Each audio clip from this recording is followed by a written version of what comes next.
Go ahead and call this meeting to order. We'll jump on down to public comment.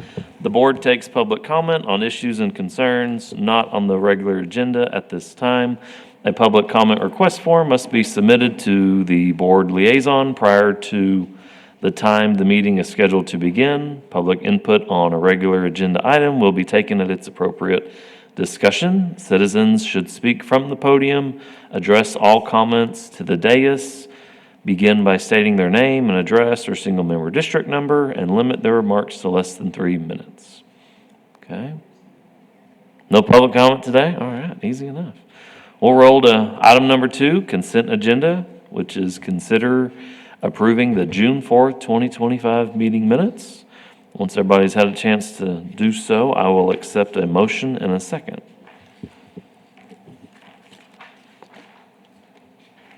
I make the motion to approve the minutes. Yes. Yes, Dan. I'll second. All those in favor say aye. Aye. Any opposed, say nay. All right, motion carries. We're rolling down to item number 3, regular agenda, public hearing and comment.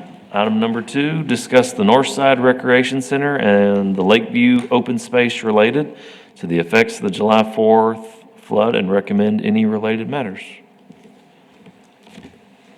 Yes, I need y'all's recommendation, at least some input as to what you think we should do with this property and the building.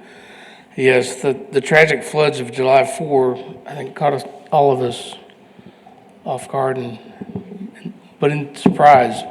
But the community's reaction to it was awesome, and we all pulled together and helped everybody who needed help. People ask me, what all did we lose in terms of Parks and Recreation? My answer generally was, it's unfortunate, but unfortunate that we don't have a lot of assets in that part of the town that was flooded. We did have 3-4 playgrounds, 3 playground areas where the falls of material did wash away, and we filed a claim for that. We don't have many parks in that area, but Lakeview is an exception, and I'll give some background about this, but I think I took this picture the afternoon of July 4. I went out there several times, so I can't remember which day I took which pictures, but there's the open space. It's technically not a park, it's open space. This was the backside of the recreation center. This may have been either the Sunday, the day after, or the week after, looking by where the water is. This was probably the day after. This one was a few days later. That's the front door. See where the text is? The top of the front door is just right below there. It's flooded in that area before, but not quite this high that I've seen in 25 years. Is that the one that sits low? Yes. That everything yes. is low? Yeah, like I'm a going to cover some detention things pond? here. It kind of explains that. So yes, some background. The park was established in an old quarry site in 1971. The recreation center was built there at the end of the 70s. There's really no storm water in that area. The streets don't really serve as a conduit to direct the water to go into a different collection area. There's no underground stormwater drains. So that neighborhood just drains into that area. I call it a pit. In the distant past, you can't see it but in the pictures, but there used to be a sump pump back in this area. It was fenced off, and we were able to pump out of that pump area and pump it across the street into the adjacent vacant property, which is privately owned, but the private owner told us to stop. I mean, they gave permission and they took it away, basically, primarily because the water was affecting there's a big tower there, communications tower, was affecting the footings of the tower. Back in the recession in 2008, 2009, Parks and Recreation, we lost some personnel and we lost some parks. There's 5 locations that were parks that were downgraded to open space. This location was one of them. It used to be called Lakeview Park. There used to be full-time staffing at the recreation center. After that, there was only part-time staffing. We were only able to open it up during the afternoons and for use of the gyms. There's one gym at that facility. We'd started to remove all the improvements at the park after it was downgraded, but the mayor at the time, Morrison, told us to stop because he was getting flack about it, which I understand, so we stopped. It's our fault. We should have gone back in there and removed all the improvements. Folks still think it's a park, but it's not a park. It's open space. We do continue to use the recreation center.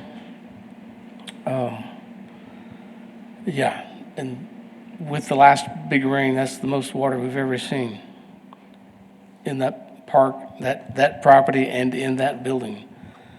So the first day I called Jesse or texted him and said that we got to turn the power off for the property, make sure there's just no utilities active on that property. So we did that. We reported it to our risk management folks. They reported it to Texas Municipal League, TML, and I don't know if they've been to the site yet, but they're coordinating to send somebody to go into the building just to make an assessment. The goal primarily is just to make it stabilized and make it not a health hazard, because with all the water, there's lots of mold and lots of critters moved in, who all knows what else. But the rest of the staff, we've been directed not to go inside the building at all until they make their assessment. So there's no storm water in the area. The water's going to go back into the pit. There have been some folks asking, what are we going to do with the recreation center?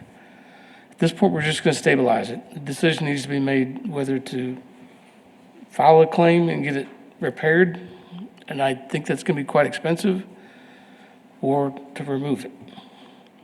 Staff's recommendation or Carl's recommendation is that the park needs to be open space and the building needs to be removed. It's unfortunate, but until there's stormwater in that area, there's really nothing you can do with that property. You could put things in like a trail, anything that wouldn't get affected by a flood. Trees, a concrete trail, not much else. So I wanted to have a discussion with y'all, get your opinion about it. And if nothing changed, no repairs were made, another 100-year flood, it would flood again, likely. No. And who's to say that may not come in 20 years? No.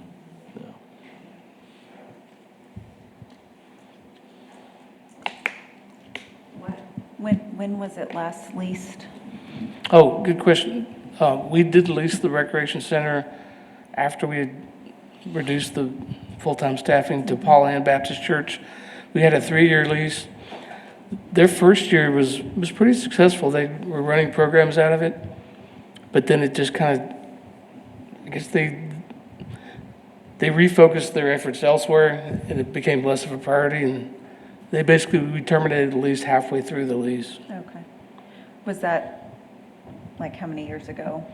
It was shortly after 2009. It's about 2009, 2010. Okay. So when's the last time has it had part-time staff here recently, or? Yes, and we have been using it. Okay. Jesse? Yes, so right now, because it doesn't have an AC unit inside of it, so we only use it for winter basketball, Got it. is what it was been used for. So that's the only program it really hurts right now for it to not be open back up. And the boxing club had used it up until recent history. There's a second story, and most of their activities are on the second floor. But it had like gymnasium, it had offices inside of it. I mean, it had like a I don't know, I've never office, been in it. office space inside of it, and then like basically a room that you can store stuff in, or even make into like almost like a mini craft area type something. But for most part, it's just a gym. And so, I'm sorry. Oh, And then I'd say just back to the flooding is it doesn't have to flood that bad for the water to get inside of the building as is. So that's the other thing to consider is, like, it's not just, are we going to have a flood like that again? Are we going to have a flood at least 30% as bad in the future, you know? Have you thought about like additional gym space to put that winter basketball? I mean, do you have the capacity to like move those games? Yes, so pretty immediately after this happened, just for precaution, because with, the ISD, they're heavily used. So we went ahead and talked to them about, hey, what are some options under the circumstances? The main thing that they have to offer is elementary school gyms, which helps us for practices during the week, but not for competition gyms on the weekend. So that's the part that's gonna hurt is, all right, if we're down a full-size court, what do we need to alter and change? And the only thing I can think of is like maybe our oldest age group, we don't do anymore, just to make room for our other age groups that are growing. But we would, or I was at the Lions Club meeting today, and even, I was talking to them about some of the, because they asked about Northside, and trying to work with us on trying to find a church that has a full-size court. So if we can get someone like that, so that would be our options, to try and find a church or someone else who has a gym that we maybe not have used before, Right. or to just kind of restructure. Right. I mean, I don't know I know that is such a puzzle to put the schedule together, but, maybe adding a week on to the season or something, where you're able to, I feel like that's just the programs that were being used there. If you think you can find alternatives, I think that's just important to consider.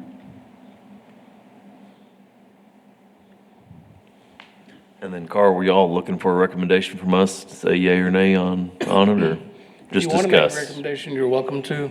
We're just trying to get some input. Okay. Recommendation would help us moving forward. I think before decisions are made, check around and see if there are other facilities that can be used instead of that facility, and just let it go and move it so that it doesn't become inhabited by someone or things.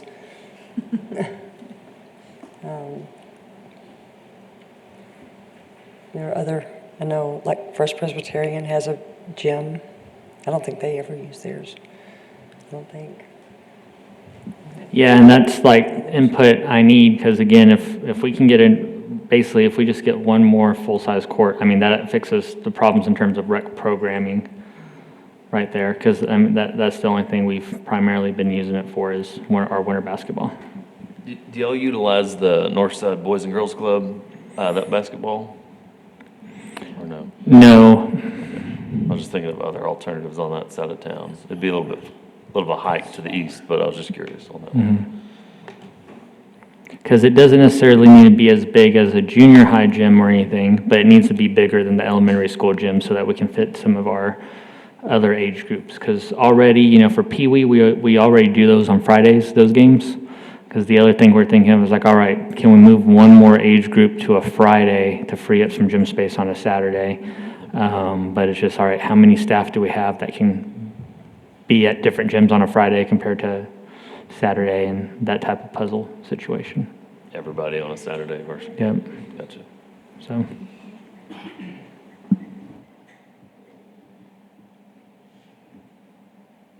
Well, Heather, did I hear that as a motion to recommend removal?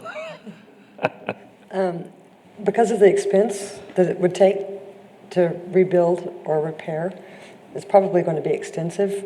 And then there are probably alternatives that we could come up with in place of that, rather than spending that money and just let it go and let it be an open space. Remove the building completely to prevent any other hazards. So, is that as my motion to remove the building? Okay, is there a second? I'll second.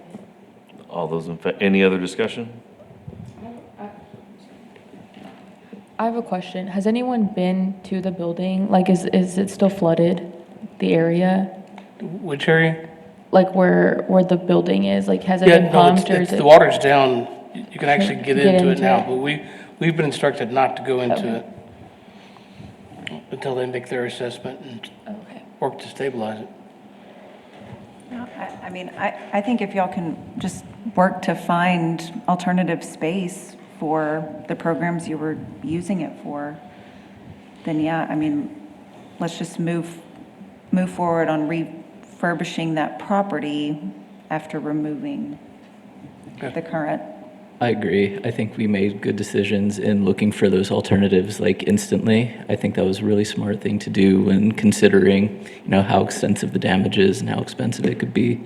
So I'm in support of looking for alternatives as well. Okay, it's been moved and seconded. Had some good discussion. All those in favor with the motion to remove, say aye.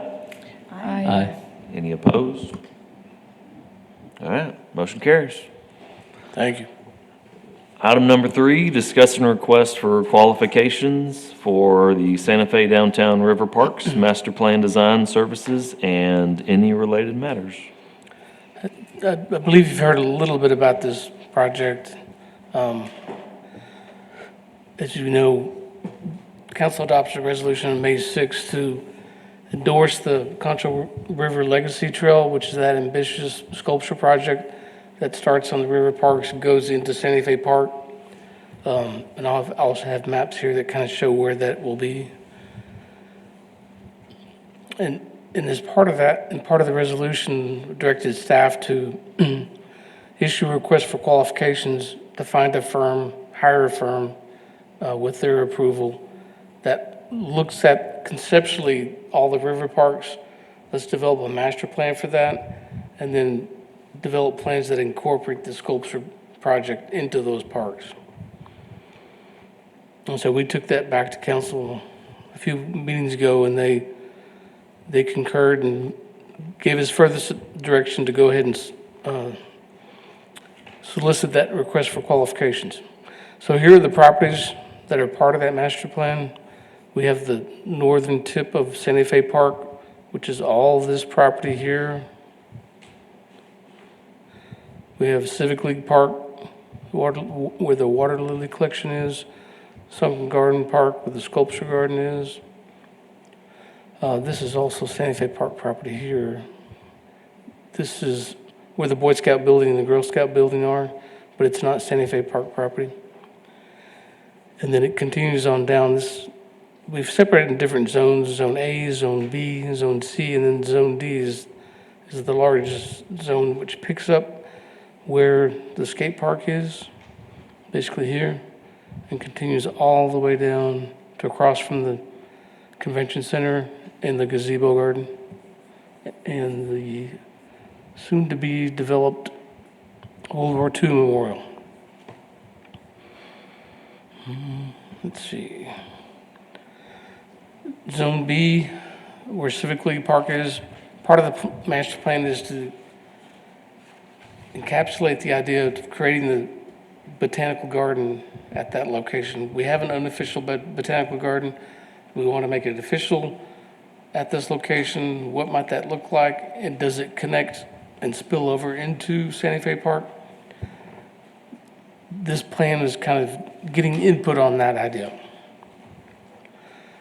Zone C, where the sculpture garden is, and Sunken Garden, is looking at how to better connect to the visitor center, to the other properties. There's already a plan for the development of this property. Does it need any changes? Is it something that can move forward?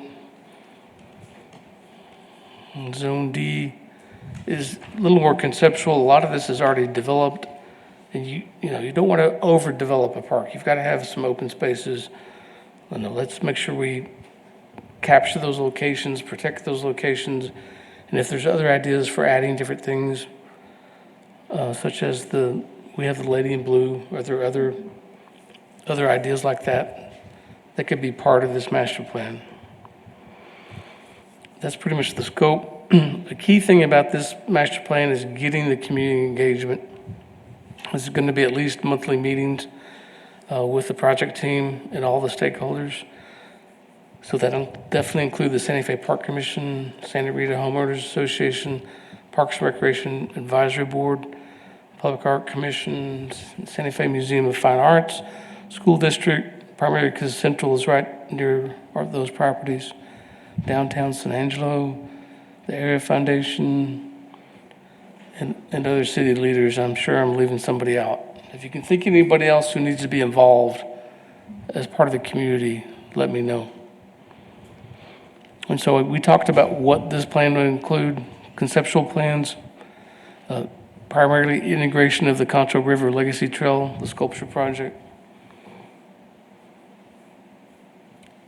And this is the timeline.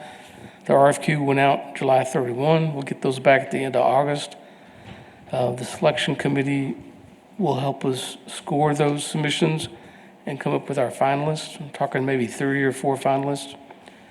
The finalists will come and make a presentation to that committee, and then they'll select a recommendation to take to council, probably in October, and then the services will begin after that. We do need a representative on that first selection committee. I've temporarily tagged you, DJ, but as part of this item, y'all can make a recommendation. It's fine. If somebody else wants to do it, no? Just keep me in touch on the dates, or September 24th? Okay. September 24 looks like it's going to be the day for the finalists to come. Okay, cool.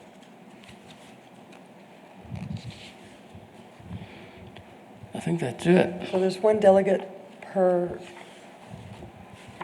group for the selection committee. I'm sorry, one delegate per group for the selection committee on the RFQ. Which group? Well, for all of them, for each of the, like, one from the Public Arts Commission, one from the Santa Fe Museum, or who is on the selection committee? Yeah, okay. I was looking for that list. And where did this idea come from?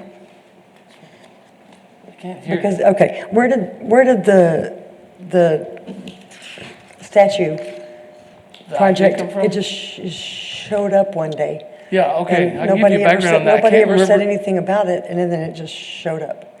I can't remember how much y'all were brought in the loop on that discussion. It's actually an older idea. Okay, I found my list.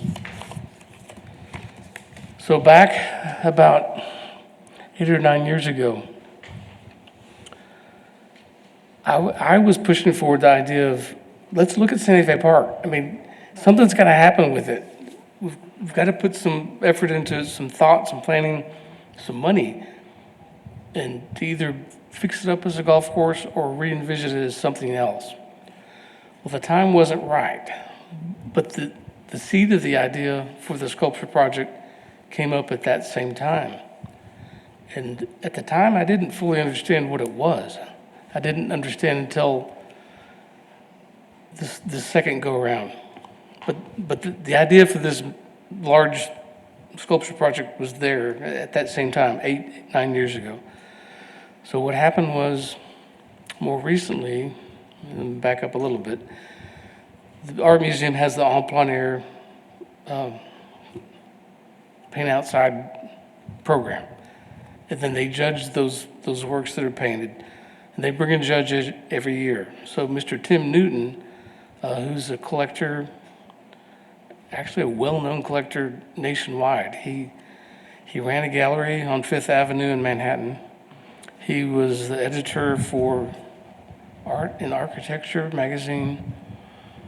He's lived in Santa Fe, involved there in a lot of the galleries, and has his own collection, like I mentioned. He was selected as the judge for the en plein air competition for, I think, 2 times. The first time was 6 years ago, and that's how he learned about San Angelo. And so he was looking to move from Santa Fe, and he was thinking San Antonio, but then they thought about, why not San Angelo? And so that's what they did. They moved to San Angelo instead of San Antonio. They live in Santa Rita, across from Julie Raymond, Art and Uncommon Places. She, being a good neighbor, she goes across the street to meet him and say, welcome to the community. Well, she already knew him because of the en plein air, but she was being a good neighbor. Well, as I hear the story, 15 minutes later, she's already got him committed to, to reviving this project and helping to lead the project. So basically, yes, Julie Raymond convinced Mr. Tim Newton to have a conversation with Mr. Steve Stevens, who had the seed of the idea 8, 9, 10 years ago, maybe longer than that, I don't know. And they got together and said, yes, let's make a run for it. And so that's how that project came back up. And it wasn't until I went over to the Julie's studio, probably back in March or April, that I sat down with Steve Stevens and Tim and Julie, and Steve told me about the vision for the project. Then I understood what it was. It's basically a narrative and sculpture that involves about 120 sculptures, maybe 110. And they're in Those different, are like life-size. life-size sculptures, Right. bronze sculptures. And they're in collections of 3 to 6 sculptures, depending on what that little story is going to be. And it's about this area, prehistory, early history, I think going up to about maybe the 1920s. And then let me go back to the map. And it's just in Zone C is the only place the sculptures will be? You're talking about the placement of the sculptures? So the current thought is to start basically here. And it's outside of, this parcel here is not in Santa Fe, but it would start here, cross over, go into part of Kids Kingdom, which is part of Santa Fe Park, and then go into the Santa Fe golf course and maybe up into the open space. So it would affect the use of the golf course. And then it may terminate up here. So it's mostly in Santa Fe Park, but not entirely. And that could change a little bit. At one point, they talked about maybe starting it here near the art museum, but they decided to maybe start down here. So that's part of what this whole master plan is going to help us focus, get the community engaged and help us focus on what properties to use and what this would actually look like. Does that answer the question? Yeah, well, that's big. It's very ambitious. Because that could be, like, I know you and I had talked about that, about the fact that Santa Fe Park could be turned into a green space for, families Yeah. to do things and for activities, and so, So this is going to open up that discussion for everybody to get involved, okay. whoever wants to have So, input. statues. How do the people feel across the river Across the river, about that? I don't know personally. They're going to be part of the discussion too. Okay. Um, Just curious. I don't think anybody's talking about building an amphitheater and putting up big lights and Right. big baseball fields. We're talking more pastoral, more subdued. Walking trails, topography, landscaping, sculptures, Okay. maybe some picnic areas. Right. And part of the discussion is we've got to talk about Kids Kingdom. I mean, we've got to redo that playground. I assume we want to do that. And then do we add a splash pad there? Jesse wants another splash pad. Let's get them a splash pad. So yes, it's ambitious. That sculpture project it's going to be at least 20 million, probably That's 30 the one million. that I talked to Steve about it, and he said it was like 30, 40 million. Yeah, It's a chunk of change. I think they can do it. Yeah. And then does that still include the life-size statue of Steve and the life-size No, statue no. of Lee Pfluger, that Lee Pfluger isn't going to No, want up there? One thing is understood moving forward from the beginning that will not include, I know you're joking about it, but some folks have been concerned about that. This will not include sculptures of any particular person. No sculpture of Jesse. Not yet. So like when it comes to sculptures and faces type stuff, is it just mainly to capture like the essence of an era and not a person? It tells a story. Who was here before the first settlers were here? Who were the first settlers? You know, what did that look like? There you go. The fort history, all of that. That's a good deal. So with the golfing element, if there's going to be like structure or sculptures that obstruct, is the plan to make it like an open space and subtract the golf? Oh, in terms of the Or- park, yeah, incorporating this sculpture project would affect golf. So part of the conversation includes, well, do we want to keep golf or not? We could keep golf. There's a possibility that you could have a par 3, 6-hole course right up here. So yeah, you keep golf, push it that way, and maybe even, you could add lights up here. It's away from any of the residential area. And then you could have a driving range there. You could have something that's kind of like Topgolf. I know we don't quite have the market for Topgolf, but maybe something like that. So yeah, you could keep the essence of golf on the property, but not take up the entire property. So this main portion, like I say, open space, topography, landscaping, sculptures, trails, picnic areas. And maybe you could have some spaces where for some smaller events, not big events, but some smaller events. But how, like, the Santa Fe Parks Commission, is this like this is all kind of coming through that board, right? Yes, And then yes. we are just alongside, Yes, you're gonna be part of the process. okay, Yeah, and it, like I said, it spills out from Santa Fe and goes into parks that y'all have direct recommendation authority on. okay. In essence, we'll take all the credit and get none of the blame. Maybe reverse that. That's the goal. I'm kidding. When is the,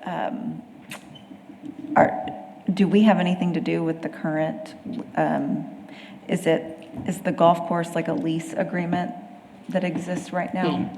Yeah, good question. That did go to the Santa Fe Park Commission, Okay. and they recommended a 2-year extension, and we took that to council at the last meeting, it got approved. So we just need to execute that. So the current agreement expires at the end of this September. Right. So once this goes into effect, it'll be 2 more years. So that'll give us, this process will take us a year. Yeah. So it'll get us through this process, and, it takes a while for things to gear up. Could have money to do the improvements too, whatever you do. So yeah, we're gonna have golf there for at least another couple of years.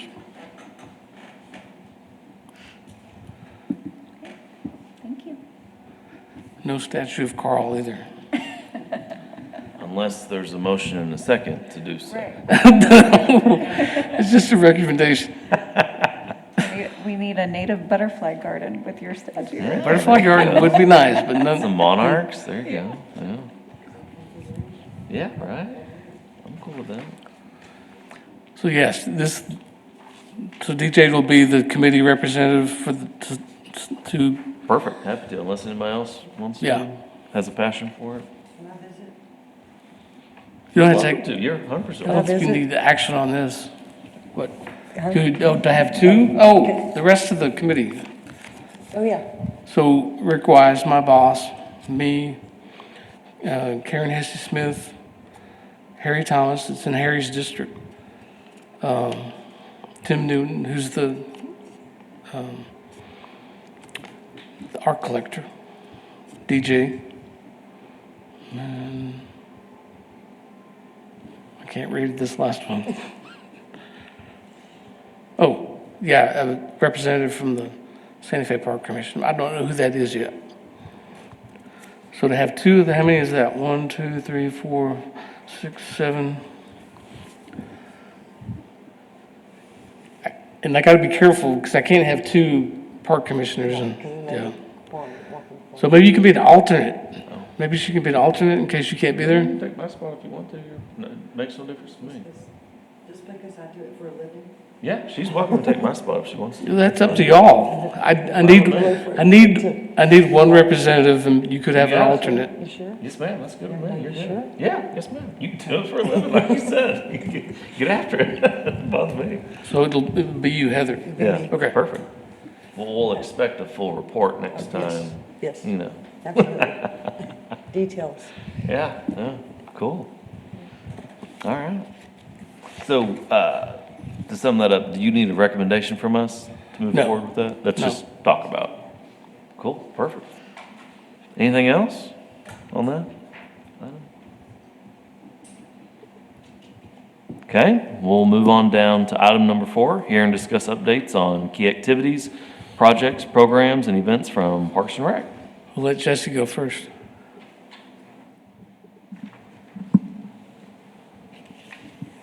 Yes, so we just concluded summer day camp. We're at a 10 to 20% increase per week from last year, so we experienced some growth. And then, as I've mentioned in a previous meeting, we're able to bring back buses. So now that we have that relation with the ISD for transportation, next year we're going to be looking at adding more field trips, just taking them to different spots. And then now that we know that we're going to be able to do that, we can promote that in advance and hopefully get higher enrollment. Part of that process was we have a new rec coordinator, Christina Garcia, who she's been helping out with not just running summer day camp, but splash pads. So she's learned that, and so we're going to be streamlining some things better on both those ends. Our senior programming, we fed over 1,500 people just at the Santa Fe Crossing location, or 1,500 meals, so you have people who come multiple days, but we did 1,500 meals over the course of the month. And this month, we have a senior dance on Thursday, August 21st from 5 to 7, so 6:18. Just if y'all have any seniors who want to come join the party, or if you feel the need to come and dance, we have seniors that are more than happy to dance with you. And then on the senior side again, Thursday, August 28th from 10 to 11, we're doing an ice cream social. So there's going to be ice cream, but then there's also going to be popsicles for those that might be like not dairy fans or lactose intolerant. So we have that going on too. Sports complex wise, some of the key things that we've had over the summer was the West Texas All-Star Tournament, which that happened right after the flood. So Parks, Mario, and Marcus's teams just really, they put all hands on deck to get fields dry because during that week we had more rain as well.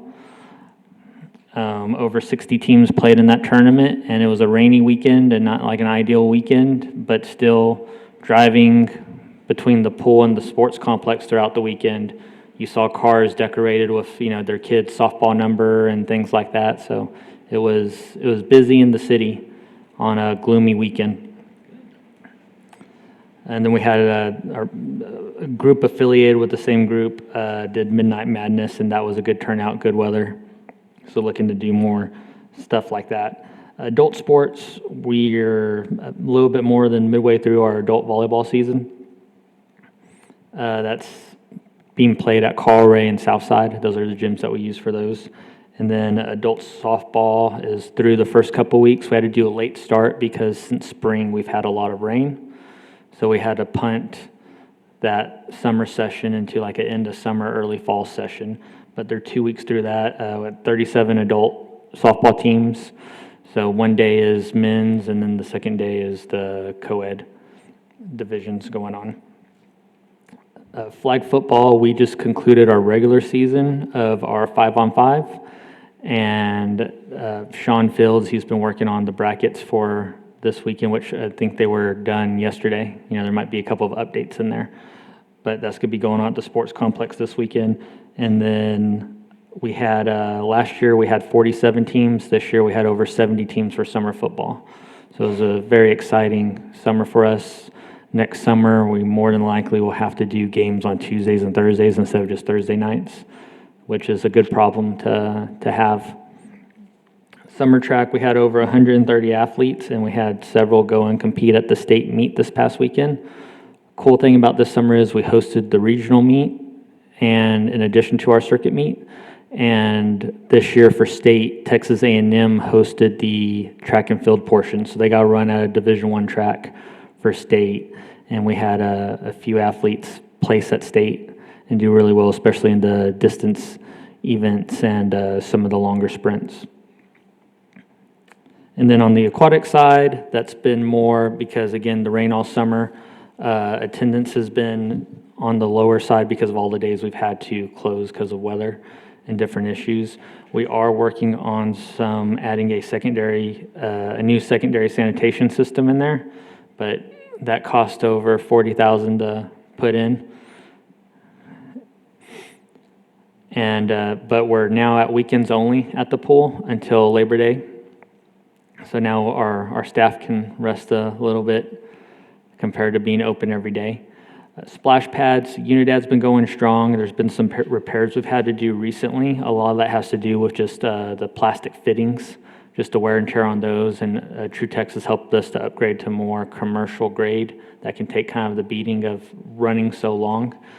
And we've had some chlorine buildup in some spots, so where it gets kicked in, so it's not feeding the way we would like, and we've been able to clean that out and get that repaired. So now that's up and going, and we're learning stuff about the splash pad, which is good because Kirby is about the same system. So it's stuff that we can experience, we can use for the other splash pad, and that's why we're talking about, if we could get another one, we should be masters of the splash pad world by then. Kirby Park, we've been running into some technical issues. Past few days, it's been running longer before drawing an error code. So just so you know, on both systems, there's an electronic box that it'll let you know if the chlorine's too low or high, or acid too low or high, or if there's a low flow issue, like meaning there's not enough circulation in the pipes. A sensor will go off and turn off the system. It's just a safety feature for the system and then for the people. The problem with this system is that once everything gets regulated back in order, it doesn't automatically turn back on. So that's why sometimes it'll be a little bit, because the word has to get around to us and we go out there and turn it back on. But with Kirby, the issue we've been getting is we're getting an error code or an alarm turning on with no error code. So it's a screen that's not telling us, all right, what's the issue? But things will be running fine for hours, and all of a sudden we leave, and then bam, there's an issue. So we've been working through that. But Unidad had issues when it first started last year. A lot of it is getting that water and system regulated to that environment that it's dealing with.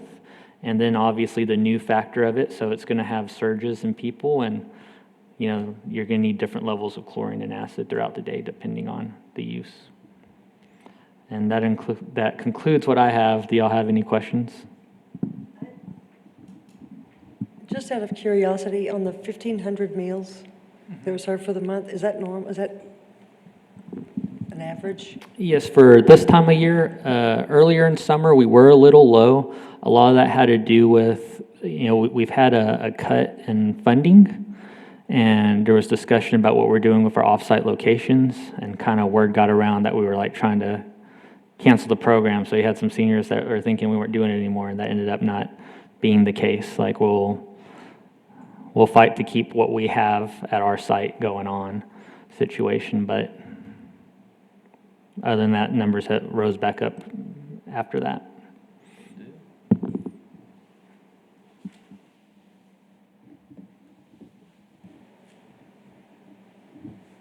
All right, my turn. From a maintenance standpoint, we have obviously still been trying to catch up from the flooding and storm events.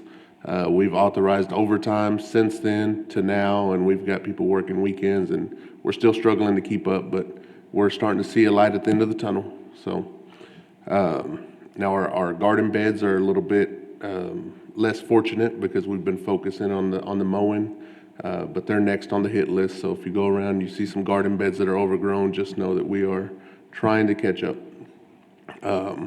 We are still 10 positions short. That's 10 full-time positions and 1 seasonal, so 11 total.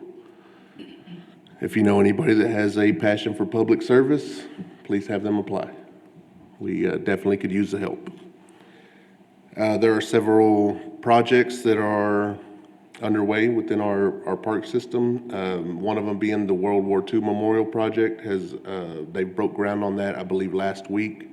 So there's been some activity out there, and we've been working with the contractor on that project as well to get some of our utilities moved and kind of help them with just guidance on the property. The Texas Bank Sports Complex Storage Building is still, the construction is still underway. We are short-staffed on that end too, so we are just pushing forward the best that we can. We may have to actually pull off of that project to help with the project that's also on the same property, which is the shade structure at the Texas Bank Sports Complex. Contractor will come in and construct that shade structure, but we are responsible for the foundation, which includes the footers and anchor bolts, and there are some additional work that is required on that end before they can come in and start. We've got the Civic League entryway sign that we have already got the contract for. PO has been issued. We're just waiting till hopefully after Lily Fest to start that construction, just to make sure that there are no events that are, conflicting and that sort of thing. Brown Park, I don't know if you guys have noticed, but the pickleball court has been kind of fenced off for the last few months. We went in and tried to do some resurfacing on our own, and it didn't turn out as good as we were hoping. So we have since gone after a contract for a vendor that does that specialty type work, and they are actually scheduled to start tomorrow. So hopefully within the next week or so, that'll be complete and be back open to the public. Let's see. Recently we did sod the areas around the splash pad at Unidad and Kirby Park. We were fortunate that there was some additional funds left over from that project, so they agreed to purchase the sod and we installed it. Our staff kind of blitzed it the same way that Jesse was mentioning, blitzing the softball tournament when we were trying to get the fields dry. It was kind of all hands on deck. So from time to time, we do those types of things just to knock them out, but it also does put us behind on other things. So other than that, we're just business as usual, kind of just trying to stay afloat, keep our head above water. So you guys got any questions for me? Have you done any, is there any sort of targeted marketing campaigns to try to get people to apply? I know they advertise positions on the city website. From time to time, they'll host job fairs. They haven't done that in a little while, but maybe it's something I can reach out to our communications department and have them advertise.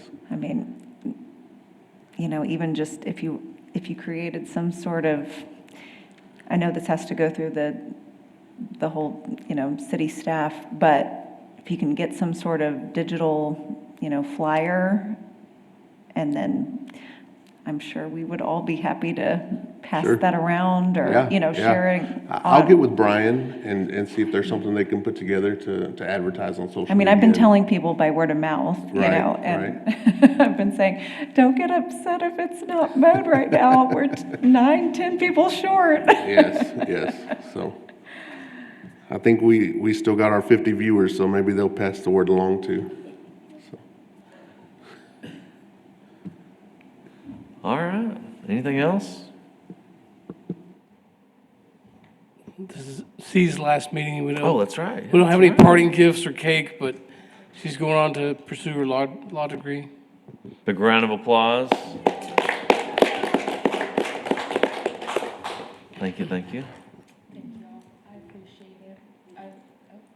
I guess I'll speak now. Thank you, everyone. Obviously, you had to be here, but I'll thank you anyway for the applause. I'm really appreciative for the time I've had on the board and the opportunity that our now mayor gave me whenever he recommended me to do this. I'm sad leaving. I thought my last meeting would be the last one, but this one will be officially the last one. But I'm really grateful. I've learned a lot. I'm excited to see the way that y'all continue to impact San Angelo in such a positive way. So thank y'all. Thank you for your time. Thank you for your service, C. All right. Consider any future agenda items. We do have a couple. So the Salvation Army, again, has requested use of part of Producers Park for their program for the fall. So we'll bring that to the September 3 meeting. And then I need to bring in Chase with the International Water Collection to give an update of his operations. His agreement is on his last year, at the beginning of next year. And so either at the next meeting or the October meeting, we should talk about that. Do we want to move that, keep moving it forward? So far, things are going great. I mean, he's definitely got a different philosophy than Ken did. Ken focused more on hybridization, but Chase is more like about the whole ecology of the basins and everything. So I think it's time for us to bring him back for a report. Perfect. All right. Before we adjourn, any other items of discussion, comments? All right. Well, with that, I will entertain a motion to adjourn and a second. I motion that we adjourn. I'll second. All those in favor say aye. I. Any opposed, say no. All right, we're adjourned. Thanks, see?